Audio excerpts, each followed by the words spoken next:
आज के इस वीडियो में हम लोग बात करेंगे स्ट्रॉन्ग ब्रेकआउट या ब्रेकडाउन के बारे में। जो स्ट्रॉन्ग ब्रेकआउट आप कैसे पहचान सकते हो या ब्रेकडाउन होता है तो कैसे पहचान सकते हो। ये निफ्टी का ग्राफ है, यहाँ पे आपको दिख रहा होगा। ये चीजें आप कैसे फाइंड आउट कर सकते हो। जो मार्केट यहाँ पे क्लोज हुआ और यहाँ पे ओपन हुआ तो यहाँ पे आपको एंट्री लेनी चाहिए या एंट्री नहीं लेनी चाहिए, इसका पॉसिबिलिटी क्या क्या होता है, ये सभी चीजें इसमें हम लोग डिस्कस करेंगे। तो बहुत ही अच्छे तरीके से आप एक एक पॉइंट आप समझो। तो पहले थ्योरी के बारे में हम लोग समझ लेते हैं, उसके बाद हम ग्राफ के ऊपर आपको समझा देंगे, तो आपको बहुत ही इजीली तरीके से समझ में आ जाएगा। सपोज करते हैं जी यहाँ पे आपका एक रेजिस्टेंस लेवल है, ठीक है। मार्केट मान लो जी यहाँ पे मार्केट बार बार गया, ऊपर टच किया, फिर नीचे आया, फिर यहाँ पे टच किया, फिर नीचे आया, फिर टच किया, फिर नीचे आया और यहाँ पे मार्केट आपका क्लोज हो गया, यानी मार्केट यहाँ पे आपका इंड हो गया। ठीक है, चलो। जब मार्केट इंड हो गया यहाँ पे सेकंड दिन जैसे आप मार्केट देख रहे हो, market directly gap up open हो जाता है, यहाँ पे आपका मार्केट ओपन हो गया।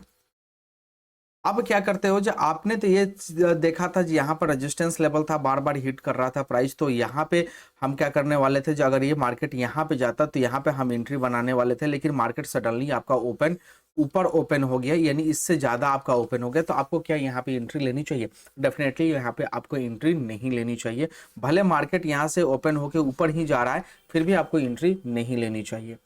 क्यों नहीं एंट्री लेनी चाहिए, इसका कारण भी समझते हैं, ध्यान से आप समझिएगा। अगर मान लो जो मार्केट यहाँ पे इंड हुआ है, अगर कोई बीटीएसटी किया है, ठीक है, बीटीएसटी किया है, कोई बंदा अगर 100 पे यहाँ पे कोई ऑप्शन बाई करके रखा है 100 पे, और डायरेक्टली अगर यहाँ पे 20-30 पॉइंट 40 पॉइंट अगर प्लस में ओपन होता है, तो 100 वाला लगभग 150 160 पे तो उसका चला जाएगा इजीली तरीके से।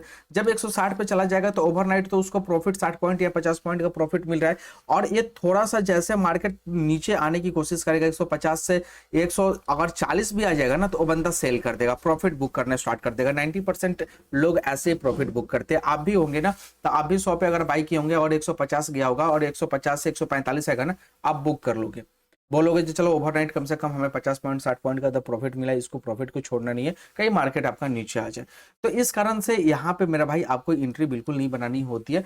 अगर न्यू एंट्री आप बना रहे हो तो आपको वेट करना होता है। क्या वेट करना होता है जी? ये पुल बैक दे, ये फिर से मार्केट जो यहाँ से ऊपर गया ना, ये पुल बैक दे, पुल बैक देने के बाद फिर से ऊपर जाए और ये अपने हाई को जब यहाँ पे ब्रेक करे, तब जाके आपको यहाँ पे एंट्री बनानी है और तब जाके आप फुल क्वांटिटी यहाँ पे ले सकते हो। अगर बहुत ही ज्यादा एग्रेसिव है, जो नहीं हमें ट्रेड लेना ही है, मार्केट बहुत ही ऊपर जा रहा है ना, तो इस जगह पे अगर आप एंट्री लेते हो ना, तो लो क्वांटिटी से आपको एंट्री लेनी चाहिए। लो क्वांटिटी से एंट्री अगर ले रहे हो तो दो चीजें आपको एक फायदा होगा, जो अगर यहाँ पे पुल बैक भी देगा तो 20-30 पॉइंट आपका सडनली नीचे भी गिरेगा, तो आपको कोई दिक्कत नहीं होगी, ज्यादा लॉसेस भी नहीं होगा। अगर मार्केट यहाँ से अगर ऊपर अगर निकल गया, सपोज करो मार्केट ऊपर निकल गया, तो लो क्वांटिटी से भी आप अच्छा प्रॉफिट बना सकते हो।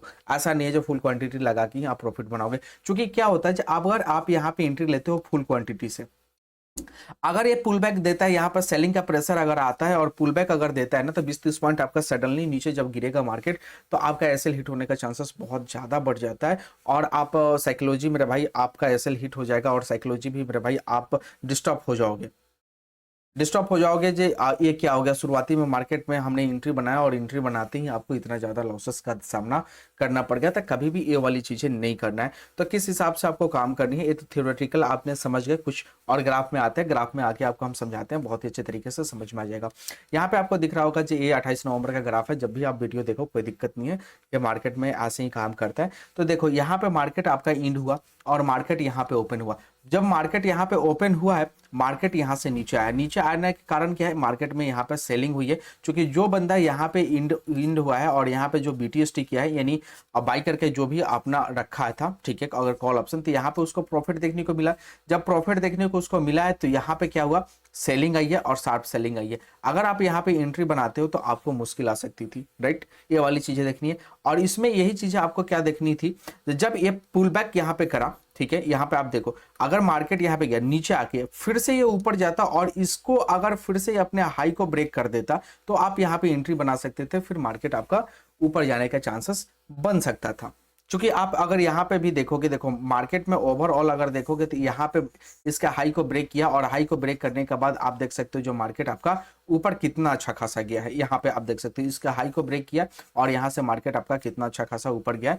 तो ये सभी चीजें आप एक एक पॉइंट नोट कर सकते हो, और भी हम दिखाते हैं और भी पीछे आ जाते हैं। और आप यहाँ पे देखो, यहाँ पे मार्केट इंड हुआ और मार्केट स्टार्ट होते ही बहुत तेजी से ये ऊपर की तरफ गया। अगर आप यहाँ पे एंट्री बनाते, सपोज करो एंट्री आप बनाते, तो कुछ हद तक तो प्रॉफिट आपको मिल सकता था, लेकिन जो ये बैक ये साइड में जो आया ना मेरे भाई, आपको नुकसान बहुत करवा सकता था।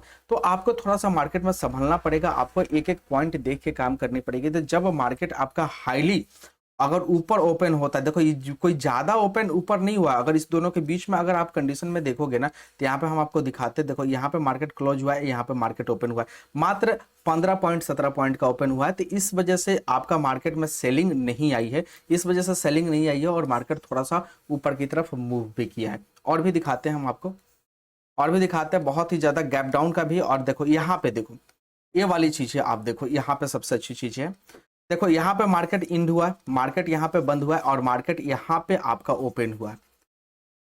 ह्यूज गैप अप है, बहुत ज्यादा है मार्केट में। अगर यहाँ पे मार्केट बढ़ रहा है, अगर आप यहाँ पे एंट्री बनाए हो तो देखो थोड़ा सा ऊपर गया, फिर से पुल बैक आया, पुल बैक आने के बाद ये अपने हाई को ब्रेक किया है, तब जाके देखो मार्केट कितना ऊपर गया है।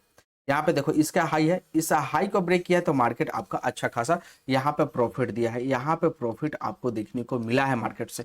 अगर ये चीजें अगर आप यहाँ पे एंट्री बनाते तो हो सकता था कि एक ही आपका कैंडल ना 20-30 पॉइंट का आपका डाउन कर देता, क्योंकि यहाँ पे सेलिंग हुई है, सेलिंग हुई है तभी जाके यहाँ पे रेड कैंडल बना है। और इसको हम और बड़ा करके आपको दिखा देते हैं। देखो हर पॉइंट को आपको समझना पड़ेगा, तभी जाके आप समझ पाओगे। देखो यहाँ पे आप देखो जी, यहाँ पे मार्केट क्लोज हुआ है और यहाँ पे मार्केट ओपन आपका हुआ है, ओपन होते ही यहाँ पे सेलिंग हुई है। कुछ बंदे थे थोड़ा देर वेट किए, लेकिन फिर से इसकी सेलिंग आई है और सभी लोगों ने अपना पोजीशन स्क्वायर ऑफ किया है, तब जाके मार्केट फिर साइडवेज बना के आपका ऊपर की तरफ में निकला है। तो इसीलिए हम आपको बार बार बताते थे जो रेजिस्टेंस लेवल था, देखो ये रेजिस्टेंस लेवल था, क्योंकि मार्केट अगर चलते रहता तो इसके बाद जाता तो हम एंट्री यहाँ पे बनाते, लेकिन ऑलरेडी रेजिस्टेंस को ब्रेक करके अगर ऊपर मार्केट चला गया तो फिर क्या करते हैं, तो ऑलरेडी रेजिस्टेंस अगर तोड़ के ऊपर चला गया मार्केट, तो आपको वेट करना है।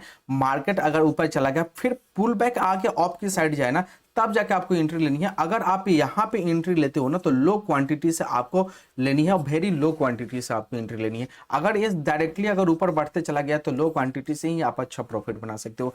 आई होप ये चीजें समझ में आ गई होगी। तो स्ट्रॉन्ग ब्रेकआउट आप कैसे फाइंड आउट कर सकते हो, जो हाँ अब चीजें ठीक है यहां से आप जा सकते हैं। तो स्ट्रॉन्ग ब्रेकआउट के लिए रेजिस्टेंस लेवल है, अगर मार्केट नीचे बंद हुआ है और मार्केट अगर ऊपर ओपन हुआ है, तो ऊपर ओपन हुआ तो ऊपर थोड़ा सा भी गया और नीचे आने के बाद पुल बैक आने के बाद फिर अगर मार्केट ऊपर की तरफ निकले, इसके हाई पे आप एंट्री बना सकते हो, उसके बाद जाके आपके लिए सही हो सकता है। और यहाँ पे 1:2 या 1:3 का आप टारगेट रख सकते हो अपने लिए और वहां से प्रॉफिट कर सकते हो।